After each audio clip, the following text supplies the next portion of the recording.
Thank you all. Thanks to JDP. Boy, do I wish there had been something like Jewish Voice for Peace when I was a young Jewish girl growing up in California. I didn't have anything like that.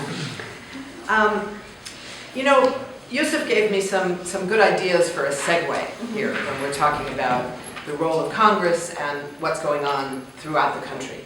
I think the key thing for members of Congress and for others who work in and around Congress is to recognize something that's relatively new on this issue. And we can debate whether it was ever true, but whether it was or not isn't so important now. But what's true now, it is not political suicide to criticize Israel. Let me say that again. It is no longer political suicide to criticize Israel. Many think it once was. We can debate that, doesn't really matter. But now it pretty clearly isn't. We're in a very different world in this country. And there's a lot of reasons why. Some of it has to do with the things Yousef was talking about the fact that there are now 650 illegal settlers in the occupied West Bank when there used to be, 100,000. You know, we can talk about all kinds of actions that Israel has taken over the years, but what's also changed is how we come to know about it. The media is completely different now.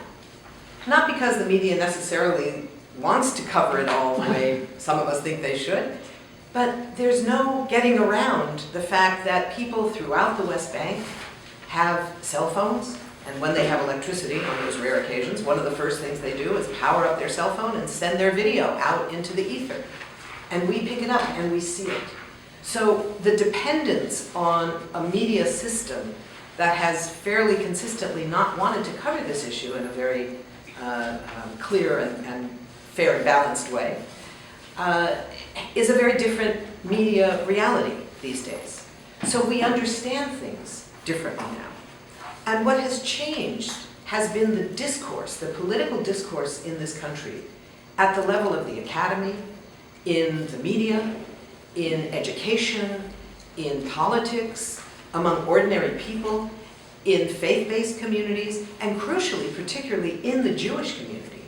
The discourse about Israel, Palestine, the occupation, is not anything close to what it once was. And that provides us with, on the one hand, enormous possibilities. On the other hand, enormous challenges.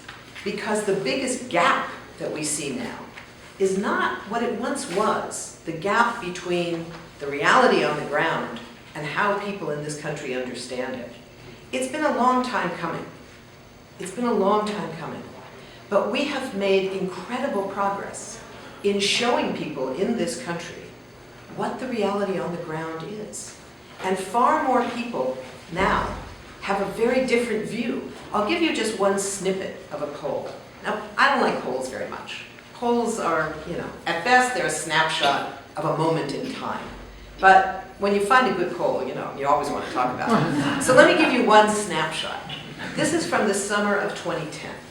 Remember that summer? That was when there was apparently a big fight going on between President Obama and Prime Minister Netanyahu.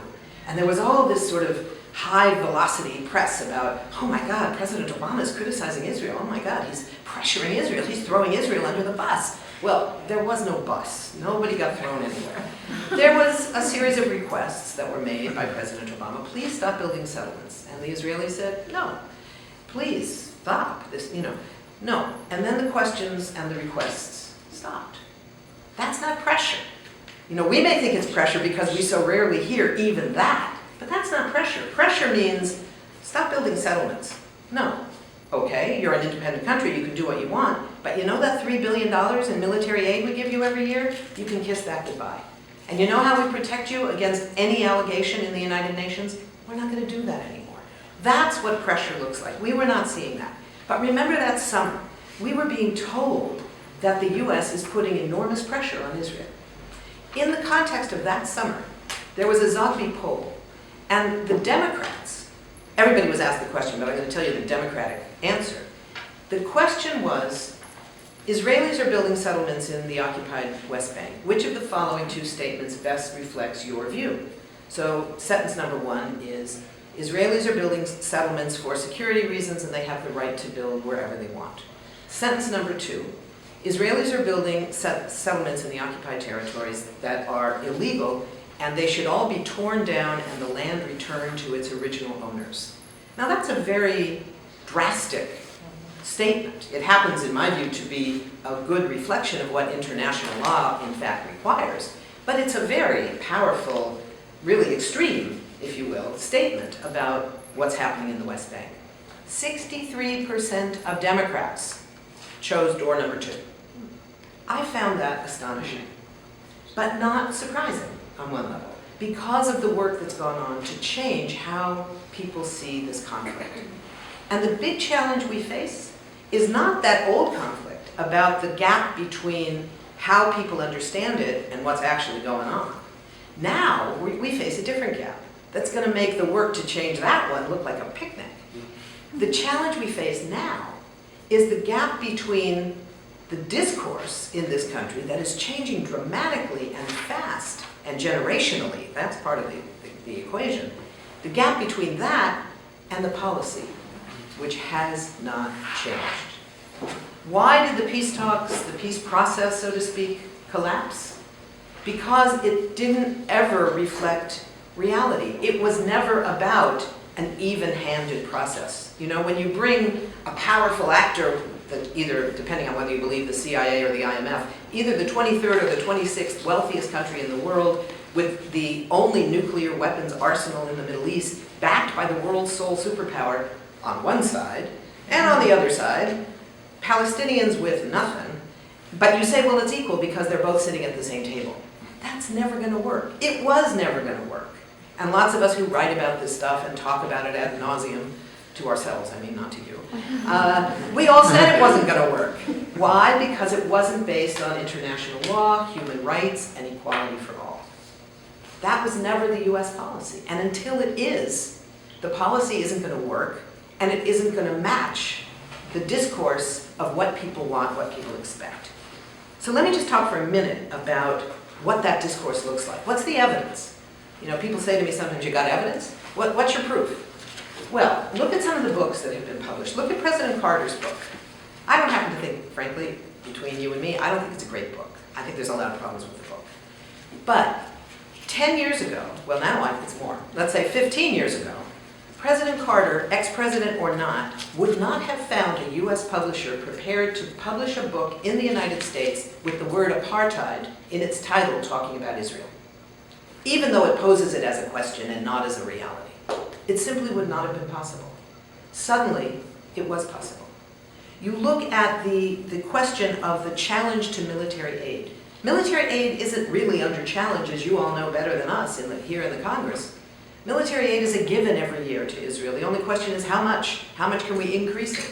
When we're cutting all the aid because of the sequester, Israel actually had the chutzpah to say we should be exempt.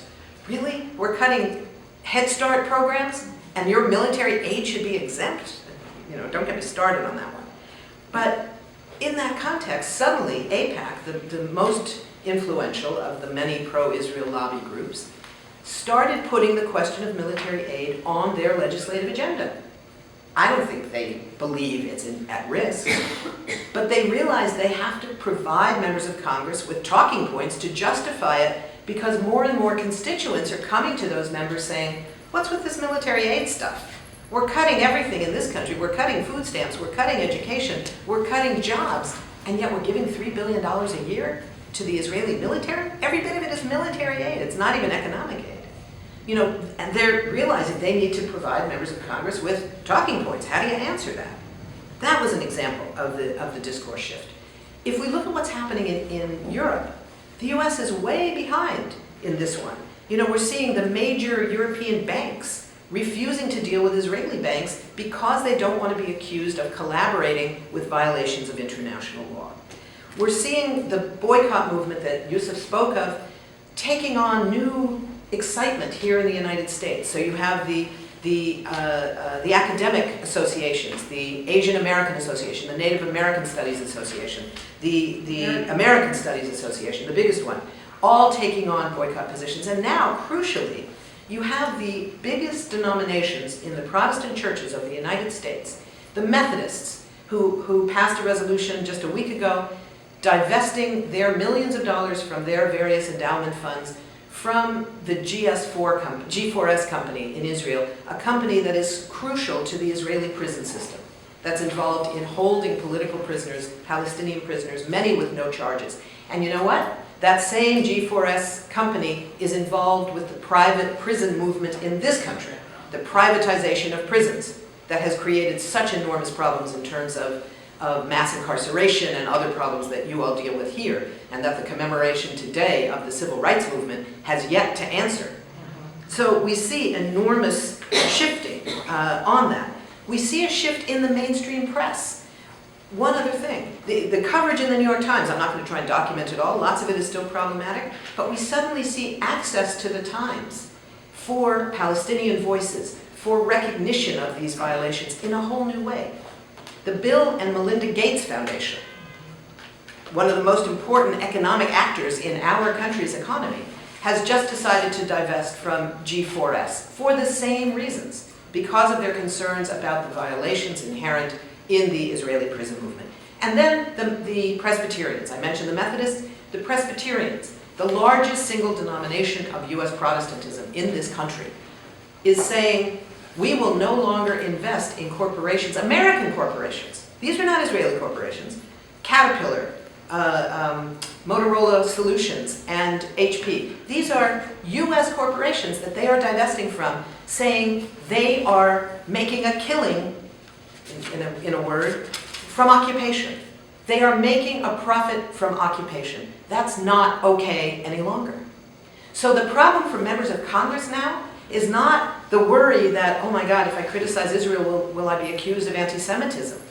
You know, some crazy people may accuse them of that, but that's not what's going on. The problem is if they don't, they are increasingly out of touch with their own constituencies. In the African American community, in the white community, in the Jewish community, in the Latino community, where there's collaboration going on about the building of walls and the companies that build walls to divide people and steal land in all those ways in the Israeli-Palestinian context and here in the US-Mexico border context. So finally, I just want to end with this sense of the change in the Jewish community. This is huge, and Yousef is going to talk about it more when I finish, but I just want to say one thing, which is part of it is generational. And I think this is what has brought real fear to organizations like AIPAC, like Stand With Israel, like others, whose job it is to defend the Israeli government's position, no matter what that position is, no matter how much it may violate international law, US law, or anything else. They are afraid because they know they're losing support in the Jewish community. They still have a lot of money. I would be lying if I said that members of Congress don't have to worry anymore about money that comes from those organizations on the condition that you toe the line on voting for Israel. But they no longer can come and say, we not only have money that if you don't toe the line, we're going to go fund somebody else to run against you. We're going to fund an opponent you may never even have heard of yet. The difference is they can no longer also say that we bring in votes from the Jewish community, because they don't. You now have an organization like Jewish Voice for Peace that is a major player in the Jewish movement and the Jewish community around this country, particularly among young Jews. You have J Street that played such an important role in breaking the taboo that said only AIPAC can speak for Jews in Washington. They're kind of in the center. Then you have AIPAC. These days, they're very akin to the Israeli government, which is as far right as there has ever been in all the Israeli governments there have ever been. But they no longer represent the vast majority of the Jewish community. My family, people that long identified AIPAC as speaking for them in Washington. There's a new voice out there. Jewish Voice for Peace is a big part of it, and there's lots of others. And the problem now facing members of Congress is how to bridge that new gap, recognizing that the discourse has changed. The question every member of Congress should be asking is, what are you doing to join them?